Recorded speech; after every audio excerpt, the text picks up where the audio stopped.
So 25 গ্রাম animal, 15 গ্রাম Marco আর 10 গ্রাম কিল। তো বাগি 4 তৈরি, চলুন রিভিউ করে নিই। হ্যালো, আমার নাম আশিস আর আপনারা দেখছেন পোস্টম্যান টপিস। সো বন্ধুরা, কিছুদিন আগে টাইগার শ্রফ পোস্ট করে যে 11 তারিখ 1টা 11 মিনিটে বাগি 4 এর টিজার আসছে। তো ভাই বিশাল এক্সাইটেড ছিলাম, বাট টিজারটা দেখার পর এটাই মনে হলো যে আমরা শাকিব খানকে বেকারি খিস্তি মারি যে বরবাদ অ্যানিমেলের কপি। আরে ভাই, ওটা একটা বাংলাদেশের মুভি, ইন্ডিয়ার মুভি থেকে কপি করতেই পারে, মানা যায়। যেমন ইন্ডিয়ার অনেক মুভি কিন্তু কোরিয়ান মুভি থেকে কপি করা হয়, কিন্তু ইন্ডিয়ারই একটা মুভি আবার কিছুদিন আগে একটা বড় সড়ো ব্লকবাস্টার হিট হওয়া মুভিকে কপি করা। তো মুভিতে কাস্টিং তো অনেক লম্বা, টাইগার শ্রফ আছে, সঞ্জয় দত্ত আছে, সোনাম ভাজুয়া আছে, বাট কার অ্যাক্টিং নিয়ে কথা বলবো আমি বুঝতে পারছি না। গড়িয়াহাট বাজারে যদি সকালবেলা কোনো দিনও যাও না, দেখবে এরকম কাটাকাটি চলছে, মানে সবজি আর মাছের কথা বলছি।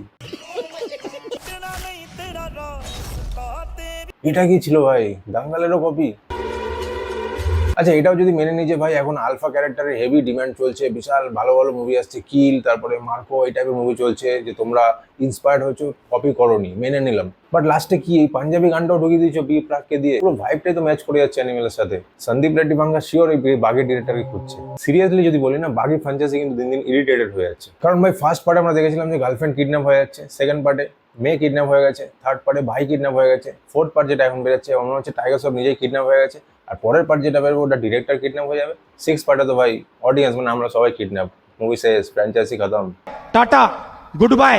সালা টাইগার শ্রফের অ্যাক্টিং দেখে মনে হচ্ছে বাংলা একাই না নিয়ে নেয় আজিজের ক্যারেক্টারটা, মানে রণবীর কাপুরের। সিরিয়াসলি ভাই প্যাথেটিক টেলার ভাই, ফার্স্ট থেকে লাস্ট অব্দি শুধু কুচাচ্ছে আর কুচাচ্ছে, মানে হিরো আসছে কুচাচ্ছে, হিরোইন কুচাচ্ছে, সঞ্জয় দত্ত কুচাচ্ছে, মানে শুধু মানে গাপা গাপ গাপা গাপ শুধু কুচিয়ে যাচ্ছে, মানে সবজি কাটার কম্পিটিশন লেগে গেছে ভাই।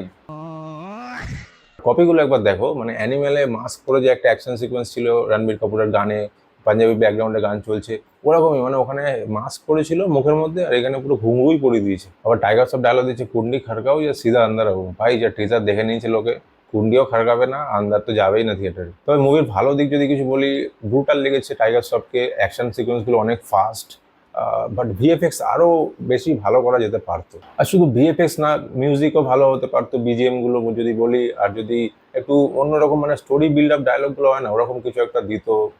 শুধু মানে ফার্স্ট ক্লাস যদি তুমি ভায়োলেন্স দেখে যাও, তাহলে তো ভাই কোনো বিল্ড আপ হলো না, না মানুষের ইন্টারেস্টটা জাগবে কিভাবে? একটা ভালো স্টোরিও দরকার, শুধুমাত্র কুচালা হবে না। অ্যানিমেল যদি দেখো, ভায়োলেন্স ছিল কিন্তু তার সাথে ভালো স্টোরি ছিল, ভালো মিউজিক ছিল, যেখানে অডিয়েন্স কানেক্ট করতে পেরেছিল, বাট এখানে ওইটা পাওয়া যাচ্ছে না, মিসিং।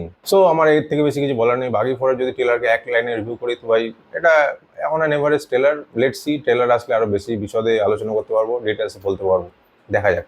জলি LLB 3 টিজার আসছে আজকে, ওটারও রিভিউ করবো। সো চ্যানেলে নতুন থাকলে অবশ্যই সাবস্ক্রাইব করুন, ভিডিওটা লাইক করেন বন্ধুরা, কি করছেন। দেখা হচ্ছে নেক্সট ভিডিওতে। টিল দেন, টেক কেয়ার দোস্ত।